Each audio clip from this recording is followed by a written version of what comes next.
La Escuela de Medicina y Ciencias de la Salud se fundó en Monterrey en el año de 1978, y es ahí donde está el Centro de Innovación y Transferencia en Salud, el Hospital San José y el Hospital Zambrano Elion. En Ciudad de México se encuentra la Unidad de Investigación de Enfermedades Metabólicas del Instituto Nacional de Ciencias Médicas y Nutrición, Salvador Subirán. En la ciudad de Guadalajara, el Centro de Ciencias de la Vida. En Chihuahua, la escuela es parte de Tec Salud, integrándose también el Hospital San José, Hospital Zambrano Elion, institutos y Fundación Tec Salud, formando un centro de atención, educación e investigación. Ser la mejor escuela de medicina y ciencias de la salud de Latinoamérica es nuestra visión, enfocándonos en bienestar, prevención y longevidad. Nuestros programas académicos: médico cirujano odontólogo, licenciatura en nutrición y bienestar integral, licenciatura en psicología clínica y de la salud y licenciatura en biociencias. 17 especialidades y subespecialidades médicas, 30 cursos de alta especialidad, una maestría y 2 doctorados. Nos caracteriza nuestro modelo educativo innovador, creando una experiencia transformadora con alianzas educativas en todo el mundo, 8 grupos de investigación con enfoque estratégico y más de 50 alianzas educativas en todo el mundo. Sociedades académicas para monitorear y apoyar a los alumnos, posicionándonos dentro de los primeros 5 lugares en el examen nacional para aspirantes a residencias médicas. Nuestros programas cuentan con acreditaciones nacionales que respaldan su formación, siendo la primera escuela privada que tiene convenio con la Secretaría de Salud del Estado de Nuevo León, a través del programa multicéntrico. Y somos la única universidad privada en México que figura en el ranking QS de Medicina en Latinoamérica. Ahora que nos conoces, explora, elige, libera tu potencial transformador.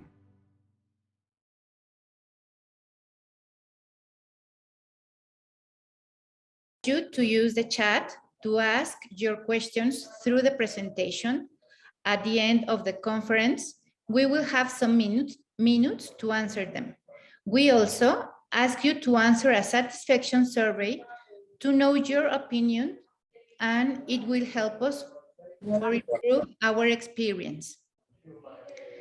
To begin this conference, I want to introduce you the moderator of this session, Dr. Marco Antonio Rito Palomares, Dean Associated of Research and Postgraduate of the Tec Salud School of Medicine and Health Sciences. Welcome, Dr. Rito. Please, I will ask you to introduce to our distinguished guest. Thank you very much, Lydia. Thank you all the audience for joining us today. It is to me a real pleasure, and I'm very proud to introduce our speaker today, Olof Berggren. I always would like to say that he does not need an introduction. We are very fortunate that PO decided to join the faculty as a distinguished professor to really launch a very unique and innovative research project that it's related with diabetes, and we are really building something that it will make a big difference. We will really have an impact on society. It is not just a novel research. I will say that it's a unique research. And that is why, again, we are very proud and happy to have Olof in our faculty. I will just describe some of the highlight of the short bio of PO. PO is professor and head of the cell biology and experimental endocrinology at Karolinska Institute, Stockholm, Sweden, one of the best universities in the world. It is, as I already mentioned, a visiting distinguished professor working in diabetes at Tec de Monterrey. And he also have different visiting professors position in Miami, South Korea, Singapore, China, Italy, and Northern Ireland. He's member of several associations, Academy of Art and Sciences, Academy of Medicine at US, and that is very important, the Noble Assembly at Carolina Institute. So that is a premier speaker. Just some numbers. Pio have more than 500 scientific publications. It's a very, very impressive number. In H index of 74. Also, it's for those who are working in research, recognize that that is an outstanding number. He has several scientific awards and grants, but also I would like to add that he have the entrepreneurship side.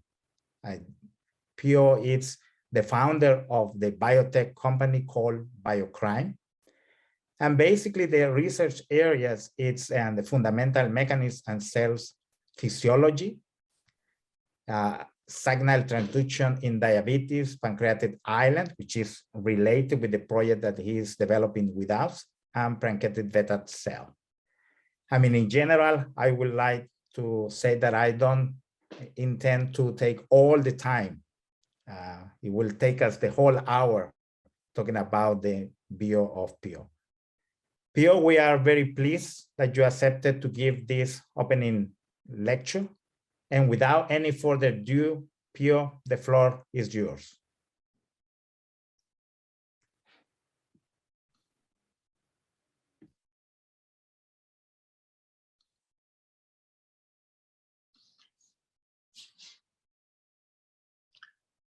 Okay, thank you very much, Marco, for these nice words. And what I will do today is I will share with the audience some of my own experience in science and why I did choose this way, and also go through a research project that is, of course, very much linked to where we are going here in Monterrey. So when I started the academic career, I was starting in medical school, and I was very excited about certain things about the medical school, but not by others. And then I had a very good mentor in histology that told me that, why don't you also test some research? And this guy, he was a very well-known at that time professor, and he did diabetes research. So he lured me into this field, and I then said, okay, I do this, and then I come back to do clinical medicine at the end of the day. And that day will still come. I'm not there yet, but I will do it maybe. But what I wanted to tell you is that life is serendipity, and you don't really always go where you plan to go. And then my mentor, he got a position at another university, and I understood that being one of his right hands or arms, it was a very good opportunity to move. So I moved with him, and I moved also with many miles in my car from one city to the other. And then we started this research journey. And what I would like to do with you today is, why don't I cannot move it.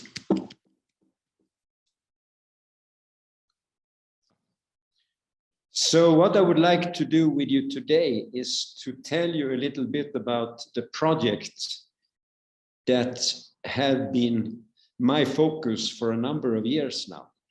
And that is, as Marco alluded to, diabetes. And you all are aware of that diabetes is a disease of too little insulin.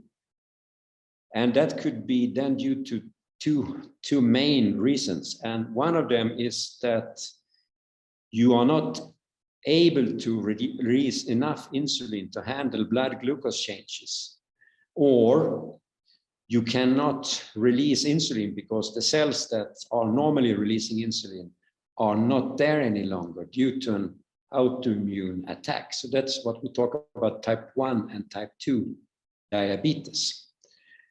And this is unfortunately a disease that is progressing enormously. And you have very high figures in Mexico, and we have high figures in Europe.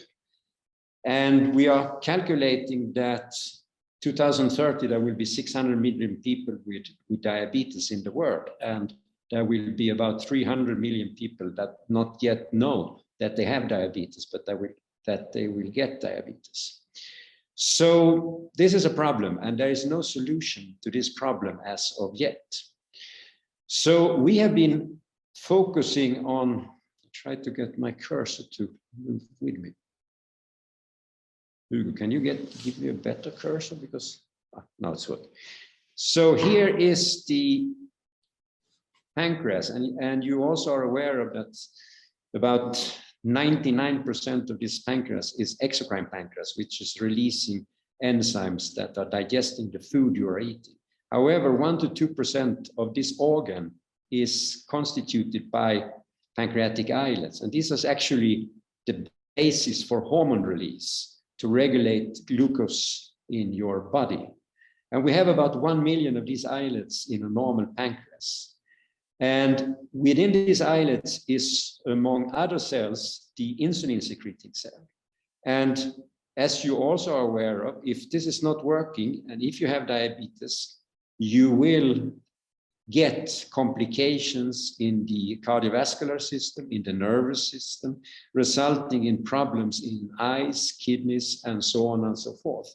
So this is a disease that is not curable at the moment. And it is a disease that you get and you need to live with it. And what we hope that we can do is to make this disease a little bit less severe to patients. What is unfortunate nowadays is that what formerly was called diabetes of the elderly, type 2 diabetes, is now going down in ages. And you can see in all countries, basically, that young kids at the age of 3-4 years, they get obese. And then, of course, what they will do is that they will, over time, develop diabetes. And that then will lead to complications. So this is something we need to bear in mind. So there is a lot of suffering for the individual who get the disease. However, there is also a lot of problems, of course, for the healthcare system, because it's a very expensive disease to handle. So this is how these pancreatics look like in a reconstituting picture from electron microscopy. And you can see here the red vessels, and you can see different types of cells. And the insulin secreting cells is here depicted in violet. And this little organ is a complete organ, and it's a very interesting organ, and it is an own organ, although we have about 1 million of them in the pancreas. And the cells that are secreting insulin are the beta cell, as I said. And this cell is basically a glucose sensor. So whatever the glucose concentration is outside the cell, it will be immediately converted into the cell. And the glucose molecule will be metabolized, leading to a number of different signals that eventually lead to insulin release. And as you can see, which I will not go into detail here, there are a lot of possibilities of modifications, regulations of this process. And of course, that means also that there are a lot of possibilities for things going wrong. And there are a lot of possibilities for being able to fix these things by identifying novel druggable targets and novel drugs for these targets. So this is basically the scenario that we are going to deal with today. So again, I want to emphasize that this little organ, the pancreatic islet or the islet of Langerhans, is a complete organ. And it's a beautiful little organ with the capillaries, with the nerves, and with the different cells. So what it also means is that all of these cells, including nerves and capillaries, need to interact in order to fine-tune the signaling that will make sure that we get the amount of insulin that we need to always regulate glucose homeostasis in the right range. So this is a precious little organ, a beautiful little organ. However, we also have problems in the sense that, as you know, we are often doing research in animal models. We are using mice, we are using rats, we are using monkeys, pigs, and so on and so forth. And of course, the challenge is how close are these animals to the human situation? And can we really always lean on the results that we get from animal models in trying to understand diabetes in the human? So what you can see here is the architecture of a few islets from different species. And you see that the mouse islets have the insulin secreting cells in red here in the center, and the non-insulin secreting cells in the periphery. Whereas in the human islet, you see that there is much more of a mixed picture as there is in the monkey islet. And if you look at the amount of insulin secreting cells in this, for instance, mouse and human, you can see that there are less insulin secreting cells in the human compared to the mouse and more of the other cell types. So this is important to realize because there are differences, and these differences are not only limited by the architecture, but also if you start to look at function, you can see that in the mouse islet, you have the insulin secreting cells very close to nerve fibers. And in this case, these are parasympathetic nerve fibers releasing acetylcholine.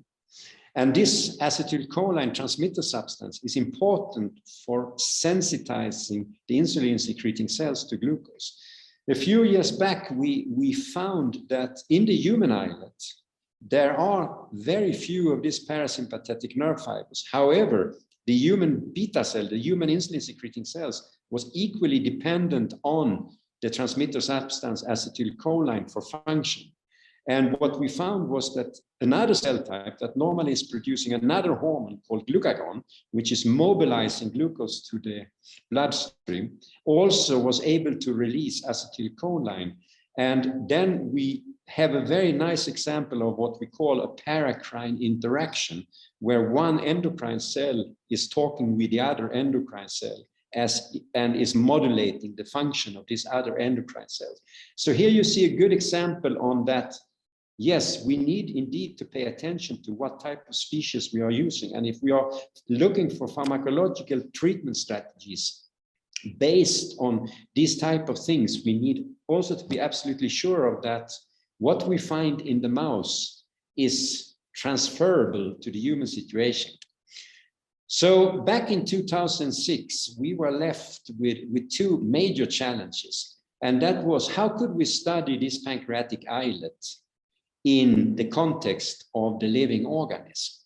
And also, how could we study human pancreatic islets under the same type of conditions? So what we then decided to do was to use the cornea of the eye as a natural body window. So we were actually transplanting in pancreatic islets to the anterior chamber of the eye, and we were allowing these islets to graft onto the iris. And then we used the cornea as a body window, studying these islets with different types of microscopy. And we had the same resolution of the insulin secreting cells as we had if we were isolating these cells and looked at them in a petri dish. So we could discern functionality, signaling over time, longitudinally, non-invasively, having these pancreatic islets in the anterior chamber of the eye. And basically what you see to the right here is a mouse eye with its pupil and individual islets and some clusters of islets. And you also see some capillaries establishing the contact here. And what is interesting and beautiful is that if you put these islets into the eye, they maintain the architecture for as long as you keep them. So if you transplant a very young mouse, these islets will be there looking exactly the same for the entire lifespan of the mouse. What is also important to realize, I said that they were vascularized, but they're also innervated. So you see here both parasympathetic and sympathetic innervation. And it takes about 30 days for full vascularization and innervation to occur. And then the question, of course, comes up, what type of vessels are you forming in the eye? And what you can see here is a pancreatic islets with its capillaries in the pancreas. And you see that you have small openings in the vessel wall, which are called fenestra, that you probably know about. And those windows of fenestra is allowing a very efficient exchange between the bloodstream and the cell. And what you see here is small vesicles containing insulin.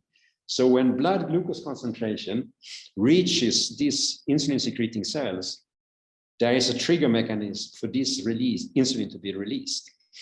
And what was interesting was that, how do I get back? Yeah.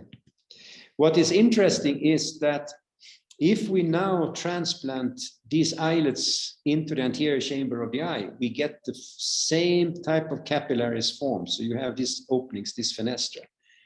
And what was quite unexpected for us and interesting was that if you take a mouse that is severely diabetic, you have a blood glucose concentration here to the left, and you now transplant islets into the anterior chamber of the eye, you can see that you reach normal glycemia. And the normal glycemia will be preserved for as long as you have pancreatic islets within the anterior chamber of the eye. So here we decided to take out these islets after 250 days. And you can see that hyperglycemia comes back. So this is what we call a metabolic transplantation, which basically means that we are replacing the endocrine pancreas with pancreatic islets in the eye to regulate glucose homeostasis. We can also have another approach, and that is to transplant just a few islets into the anterior chamber of the eye and allowing these islets to then report on what is happening down in the pancreas, because as you of course understand, you cannot image islets within the pancreas in your body, but you can image islets in the eye. So whatever you decide to study will recapitulate what is going on down here. So this is consequently called a reporter concept. So now we have the possibility to take islets, and you can take human islets, you can take mouse islets, you can transplant them as metabolically or as reporter islets into the anterior chamber of the eye, and you can study these islets in great detail over time. And there are all sorts of things that you can now investigate in these islets. So this is signal transduction in the pancreatic islets, and I will not bore you by the details, but I just will give you a few examples of what you can do here. And one thing that is important in these cells, as also in other cells, is the calcium ion, the calcium signaling, and that drives heart muscle contraction. It drives secretion of nerve transmitter substances in the brain, and it drives a lot of processes within your body, and including insulin. And this calcium signal is not just an increase in calcium, it's reflecting a very dynamic signal. And based on this dynamics, you can tell whether the pancreatic beta cell is stressed, diabetic, or normal.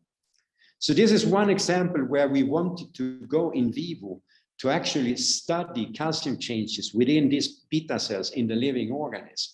So first what we did was that we injected a fluorescent glucose surrogate, and you can see that this fluorescent glucose surrogate reaches all of the capillaries of the islet within the anterior chamber of the eye. And then if you look at the consequent calcium changes, you can see that not all cells are responding simultaneously, but they are responding. And now if you introduce glucose by the red dot here, you can see some cells are shining up more than the other cells. So this gives us the great possibility to discern changes in calcium in individual cells within the islets over time. And you can see, and we will not go into detail here, but just as an example, you can see that you have different type of response patterns in different insulin secreting cells.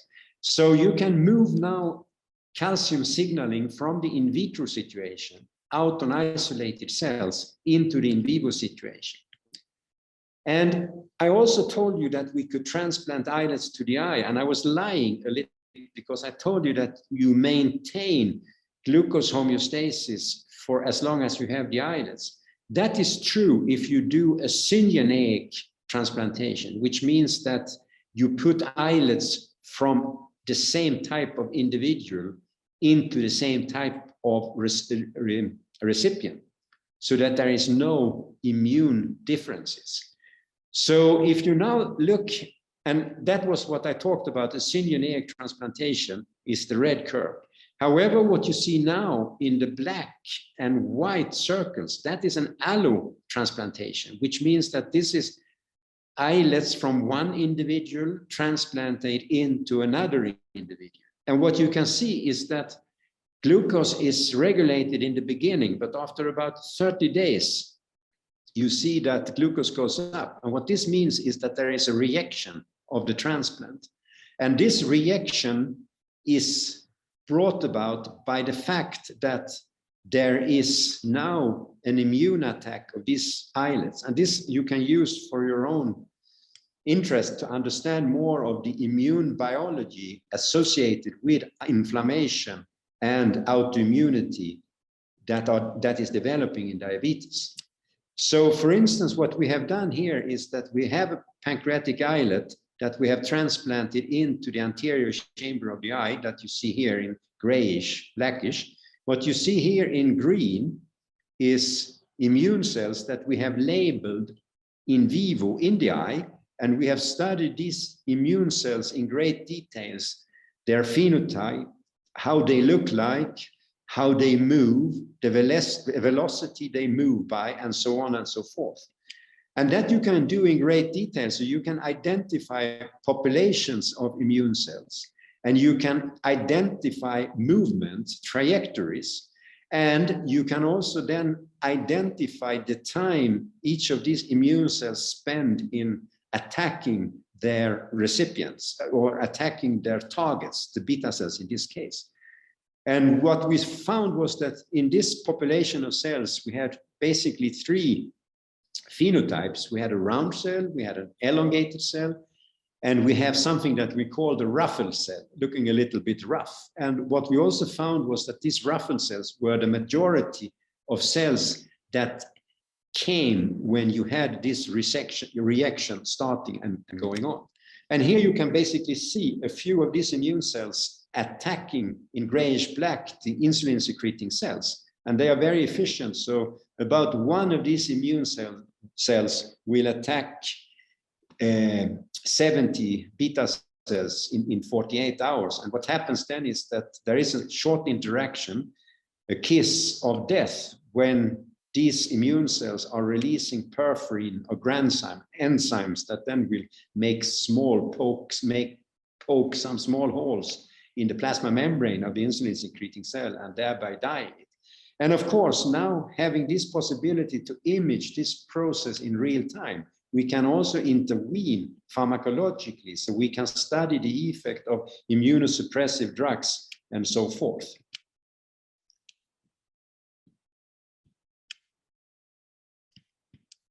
So can we then use this system to study the other challenge we had, what I said, namely humanized?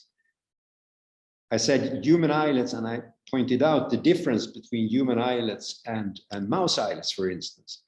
So what we now then did was that we called it a humanized mouse. So basically what that means is that it's a mouse that is not having any immune response.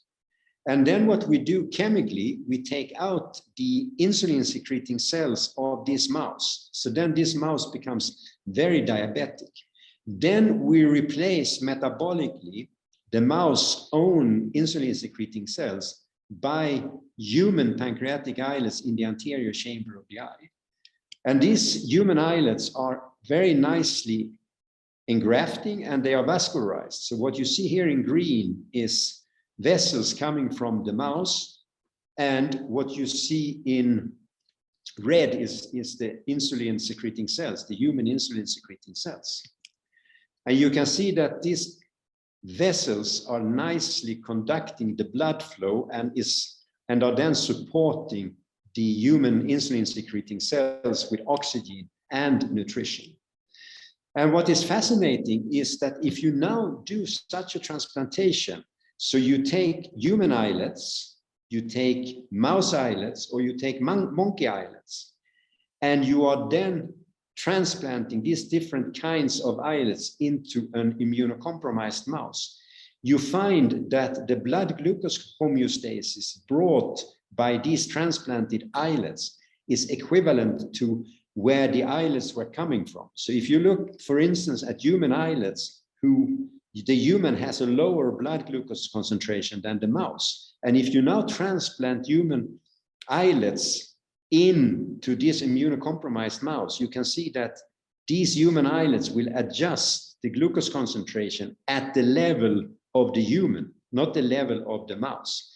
So this again shows you that these small islands are very intricate, very precise, small organs that are playing a big role. So here, it's not the brain that is regulating glucose homeostasis, it's the islet itself. We have also used this model system, as you may appreciate, for looking for drugs that are affecting human islets. So here again, we used immunocompromised mice. We were transplanting human islets into them.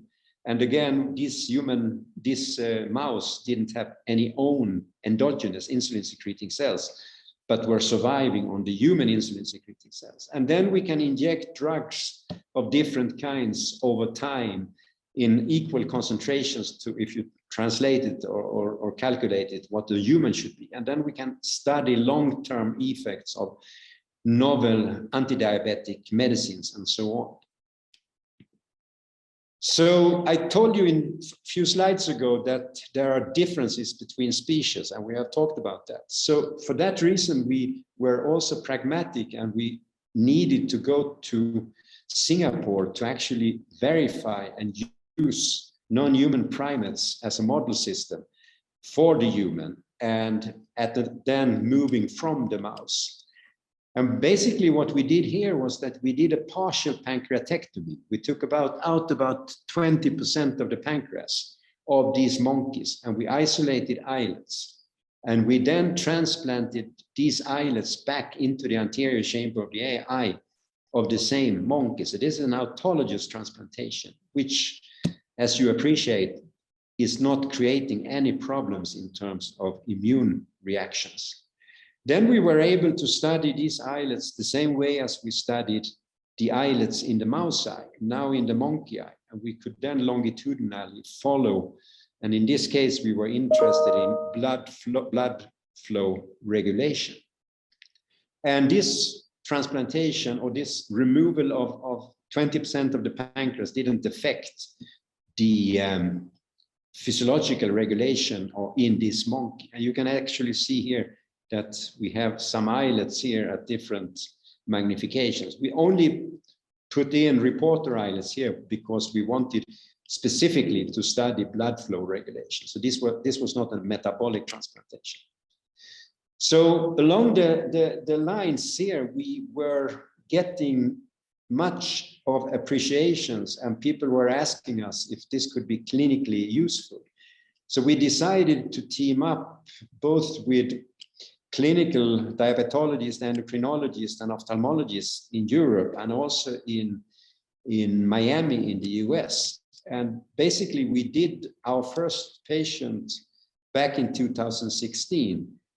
And these are then islets that were isolated at the islet center in Geneva in Switzerland, and they were transported to this gentleman. And the inclusion criteria we had from the beginning here was that the patient should be legally blind, basically having no sight. He should already have immunosuppressive drugs, so that we didn't need to discuss this in these clinical trials. And should also, of course, then have they should be not producing any insulin. They should be diabetic. And I don't I don't know if I said, but I will say it again, and they should have a kidney transplanted, because that means that we were not going to deal with immunosuppressive drugs. So this was a successful transplantation. However, then when we tried to identify patients, both in the US and in Europe, on these inclusion criteria, it was very difficult. So we had a few patients that we screened, but then they died for other reasons before they came to the eye transplantation. So then we started to understand that we needed to change our protocols, and that we did. And we got approval from FDA in the US and also the legal authorities in Europe. But that was now in February 2019. And then we had a pandemic coming, so we were forced to stop. So basically what you see here is that the islets, when they arrive, in this case, transplantations were done in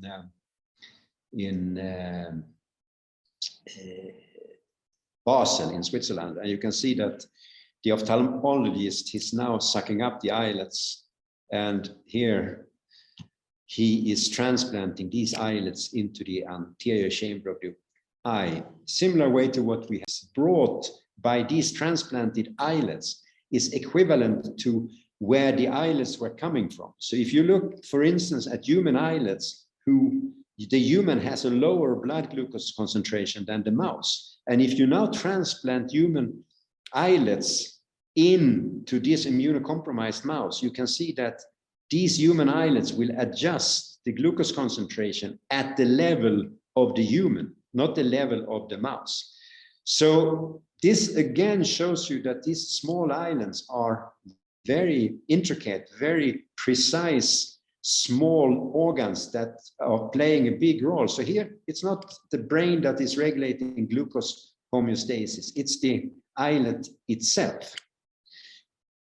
We have also used this model system, as you may appreciate, for looking for drugs that are affecting human islets. So here again, we used immunocompromised mice. We were transplanting human islets into them. And again, this mouse didn't have any own endogenous insulin secreting cells, but were surviving on the human insulin secreting cells. And then we can inject drugs of different kinds over time in equal concentrations to, if you translate it or calculate it, what the human should be. And then we can study long-term effects of novel anti-diabetic medicines and so on. So I told you in a few slides ago that there are differences between species, and we have talked about that. So for that reason, we were also pragmatic, and we needed to go to Singapore to actually verify and use non-human primates as a model system for the human, and then moving from the mouse. And basically what we did here was that we did a partial pancreatectomy. We took out about 20% of the pancreas of these monkeys, and we isolated islets.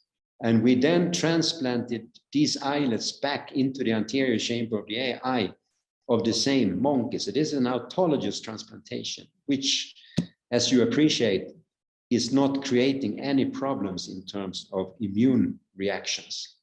Then we were able to study these islets the same way as we studied the islets in the mouse eye, now in the monkey eye. And we could then longitudinally follow. And in this case, we were interested in blood flow regulation. And this transplantation, or this removal of 20% of the pancreas, didn't affect the physiological regulation in this monkey. And you can actually see here that we have some islets here at different magnifications. We only put in reporter islets here because we wanted specifically to study blood flow regulation. So this was not a metabolic transplantation.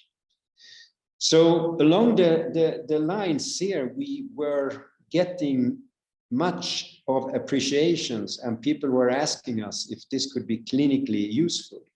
So we decided to team up both with clinical diabetologists, endocrinologists, and ophthalmologists in Europe, and also in Miami in the US. And basically we did our first patient back in 2016.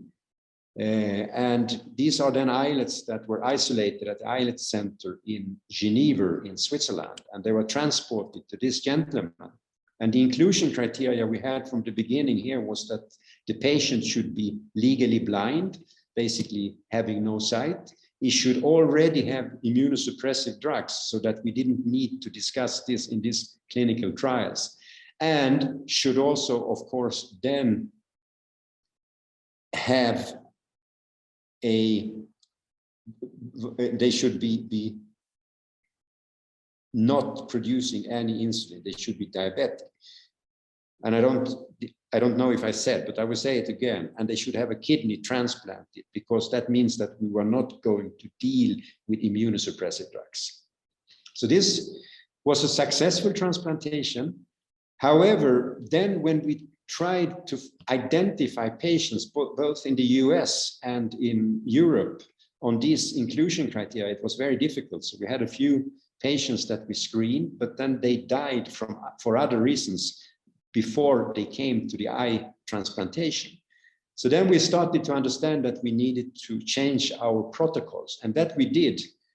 And we got approval from FDA in the US and also the legal authorities in Europe.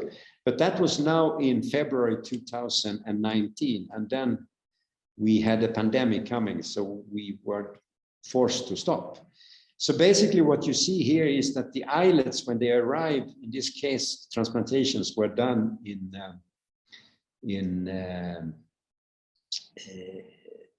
Basel in Switzerland. And you can see that the ophthalmologist is now sucking up the islets. And here he is transplanting these islets into the anterior chamber of the eye, similar way to what we have done in mice and in monkeys.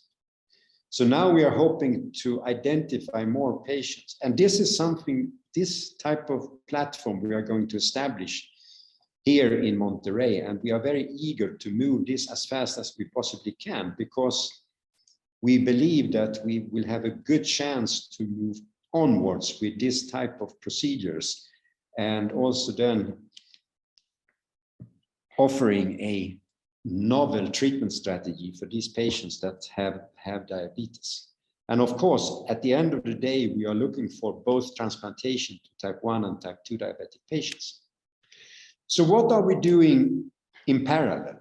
So we are not believers of that the islets that you today can get from cadavers are the best possible islets. So we are actually dissociating these islets, and we are genetically modifying the islets in order for them to become better.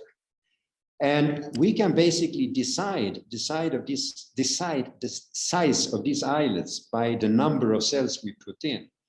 And you can see here that these pseudo islets, as we call them, are responding very nicely to glucose concentrations. And in this case, we were measuring calcium as a consequence of glucose handling. And you can also see here that if we transplant such islets into diabetic mice, they can restore glucose levels. So this is an untransplanted, or a mouse that has diabetes is untransplanted. And now we put these islets in, and you can see that we can cure diabetes, and this is just the control.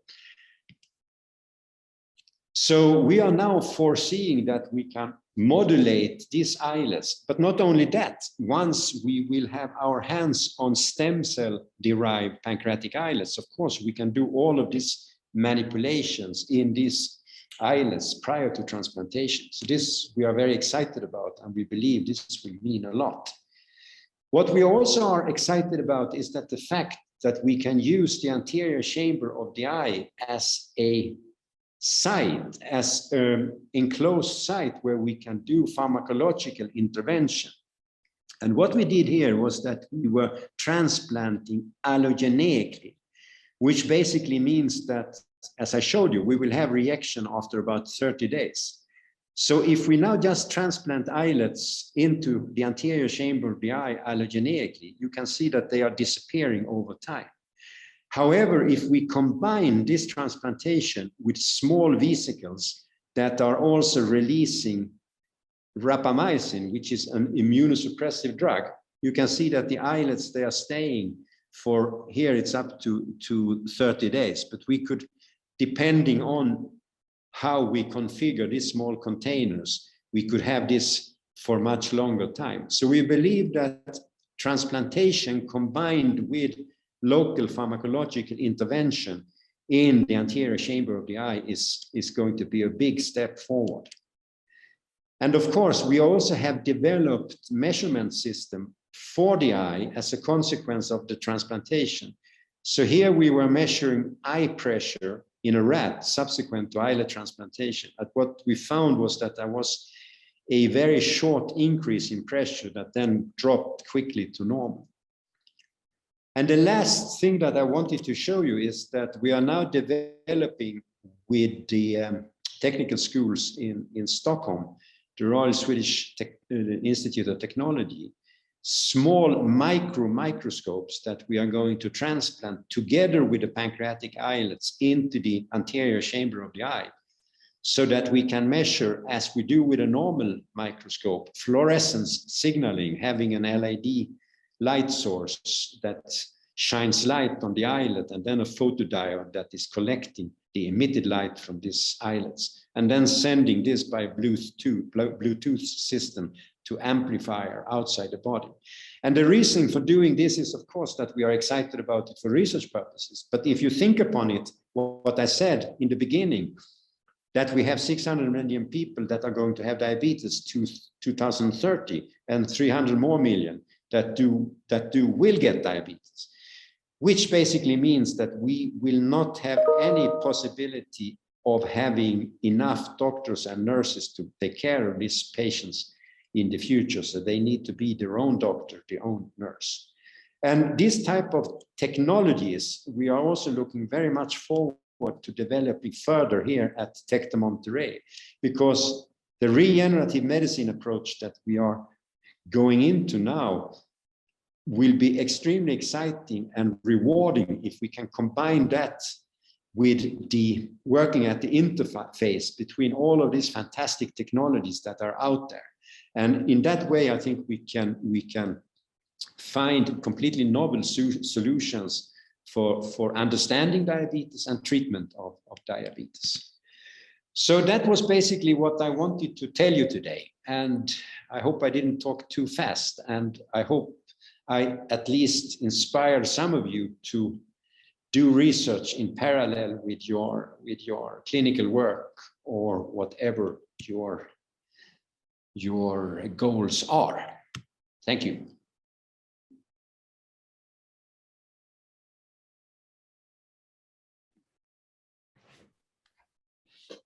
Thank you very much, Pio. It is really fascinating. And I know that the time was an issue in order to share all the research that you have been doing and that you are doing at the moment. Perhaps, Pio, before I get into a couple of scientific and technical questions that I have, I would like to ask you one question that is basically divided in two questions, and perhaps in order to motivate the newcomers in the field, it's, can you recall and talk about your first scientific paper? Can you also talk, if it's not the case, which is the paper that you feel more proud of it? Yeah, I mean, I can of course recall the first paper, but now thinking back in retrospect, it was so boring paper. It was such a boring paper. What I actually developed during my thesis was a completely new way to measure metals in tissues. So I used atomic absorption spectroscopy and developed that for freeze-dried tissues instead of liquids. But so that I completely remember. I completely remember also when it was accepted. I guess that the paper that I'm most happy with, or that I think was extremely important for what we are doing now, was this Nature Medicine paper where we presented the eye technology for the first time. And that was a paper that came out in 2008. Excellent. Well, I have here a more technical question, and it said, what is the challenge to be able to successfully introduce beta cell transplant in diabetic patients?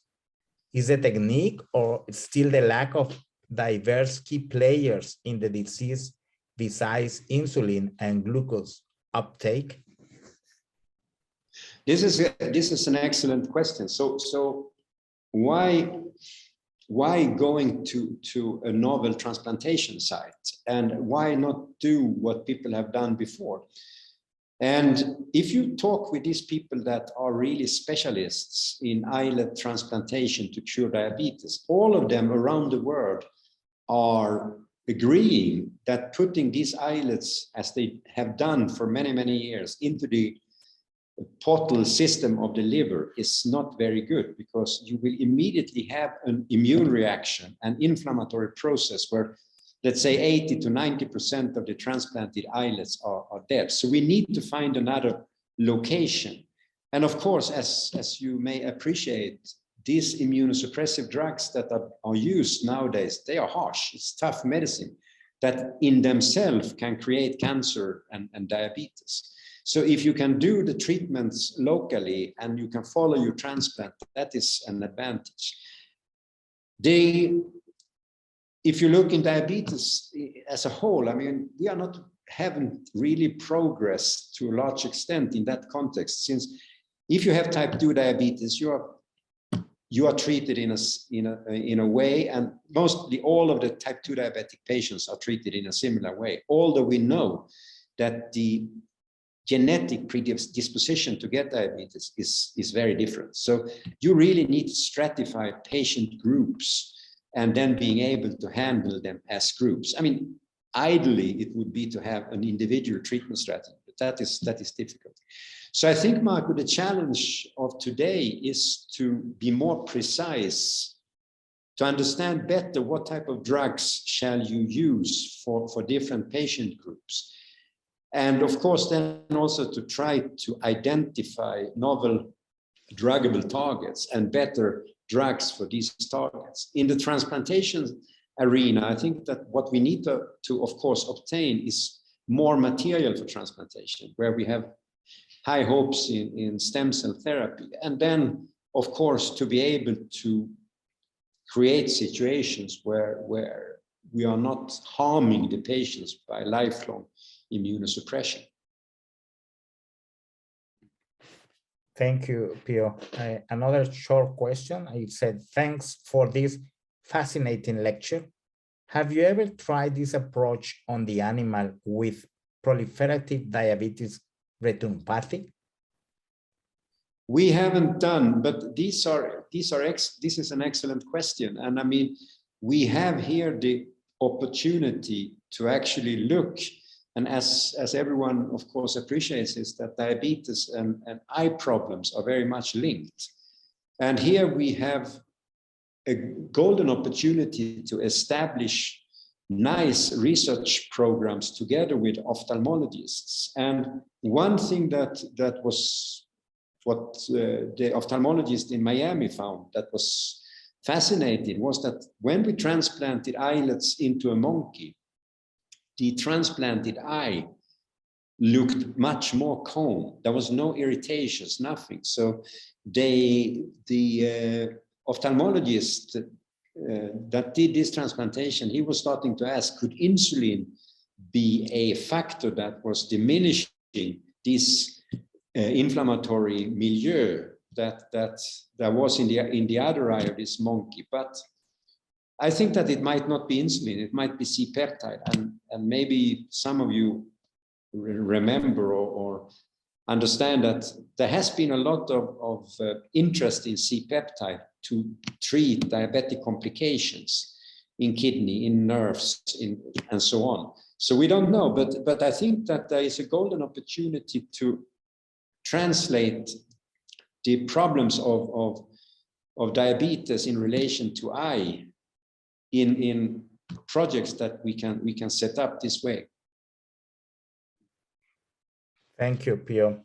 I have another question. It's, what is your opinion pancreatic producing cell or modify more efficient islet as the future of islet transplantation? I didn't, what was the first?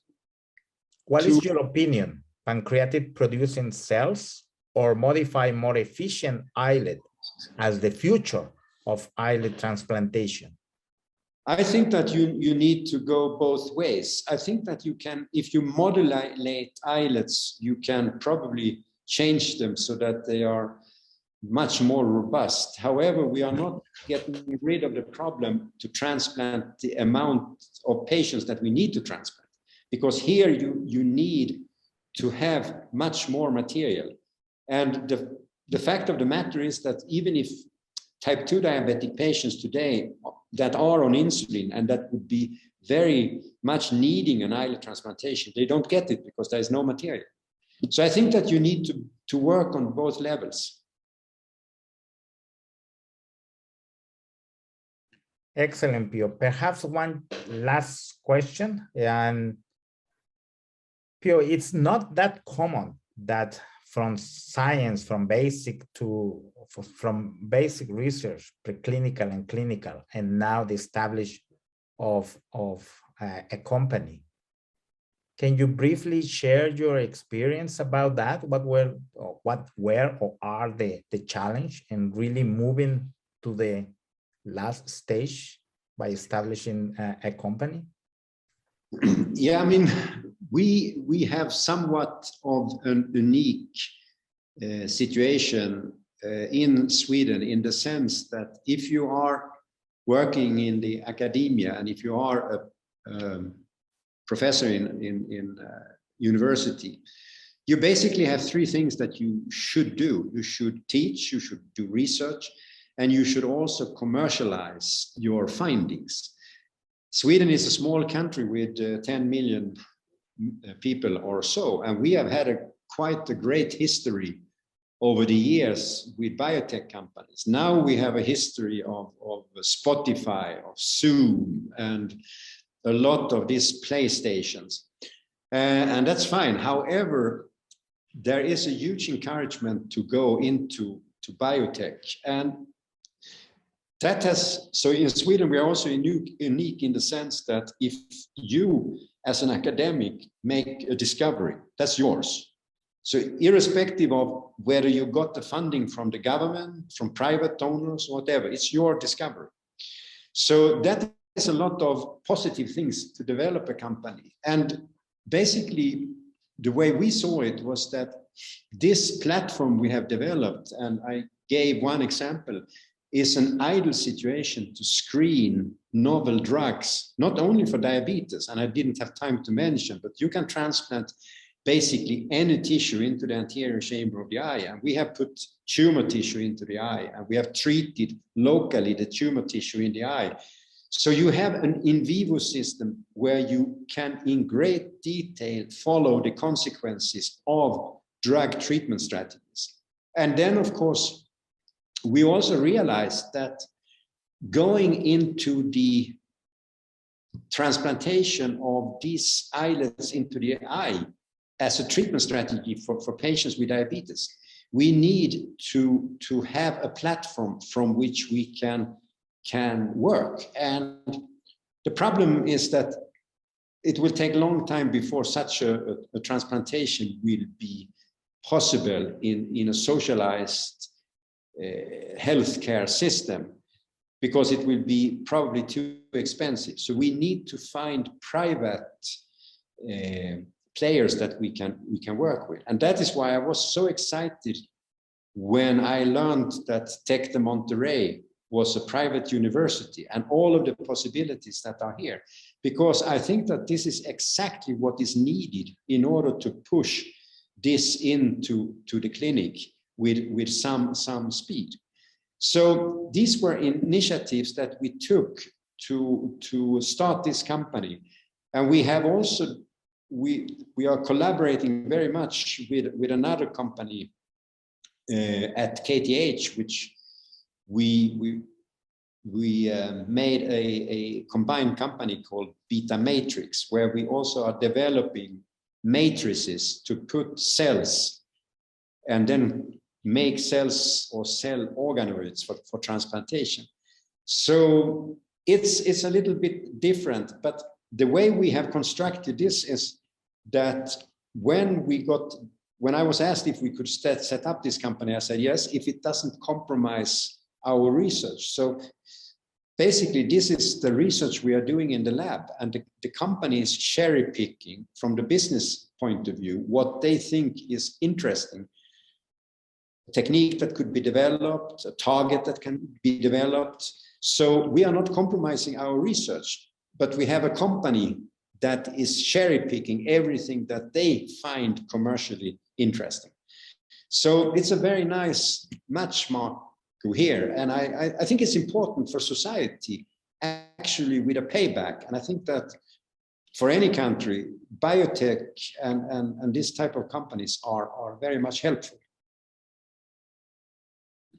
Definitely. And thank you very much, Pio. I think in the interest of time, I will stop here the question and answer session and perhaps finish the way that I started. We are very proud, Pio, to have you here as a visiting distinguished professor, and we thank you for accepting giving this opening lecture.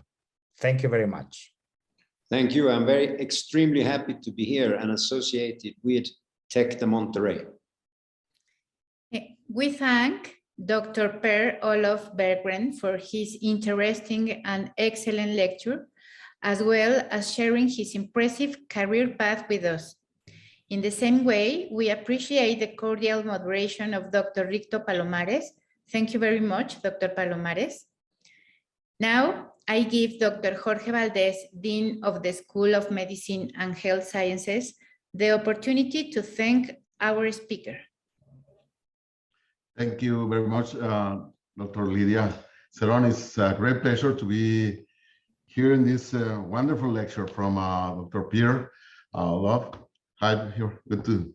We are just 14 floors of difference. You are on the, it's really, I want to thank you for sharing your experience, as Lydia mentioned, and this wonderful research results and projects that you just present.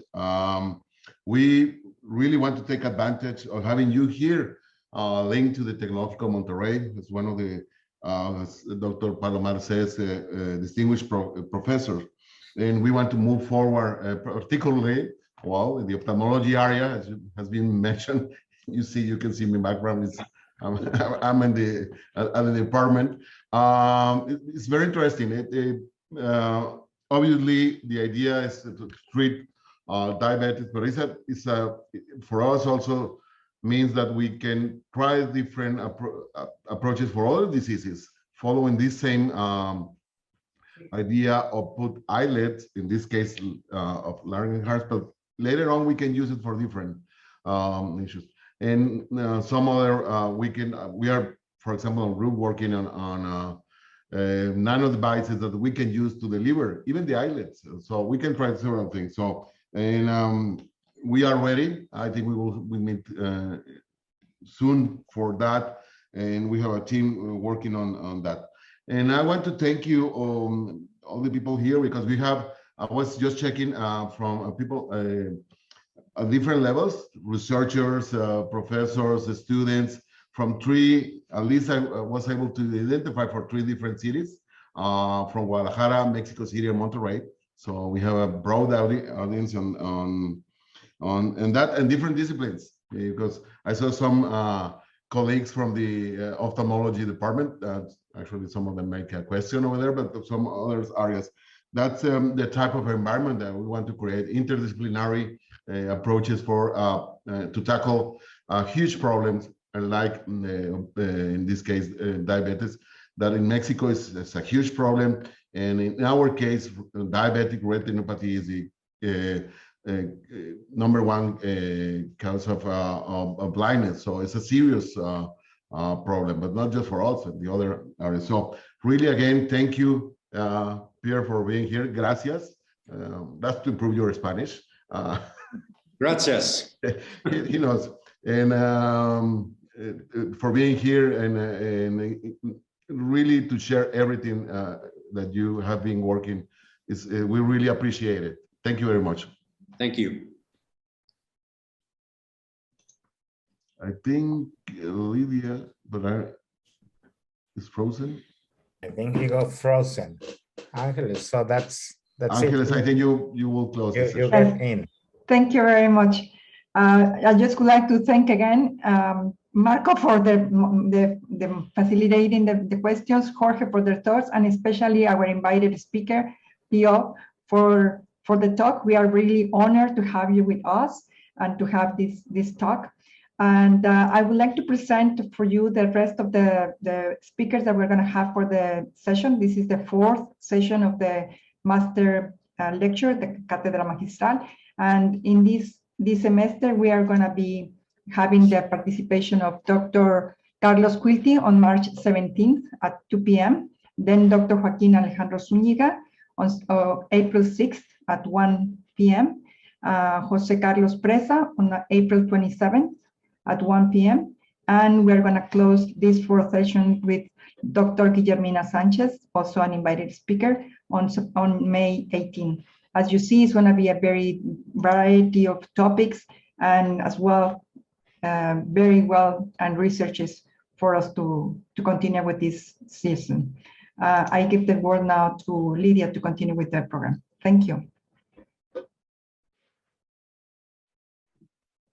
Thank you, Lydia. I think we lost Lydia. Lydia, okay, it's just the closing remarks and okay. Just to thank the audience, to thank everyone here attending the program, especially our invited speaker, and of course, Marco for doing the moderating part. Jorge, thank you very much. Thank you very much. Pio, thank you very much. See you later. Yep, take care. Bye-bye. See you later, Pierre. Bye-bye. Thank you, Hugo.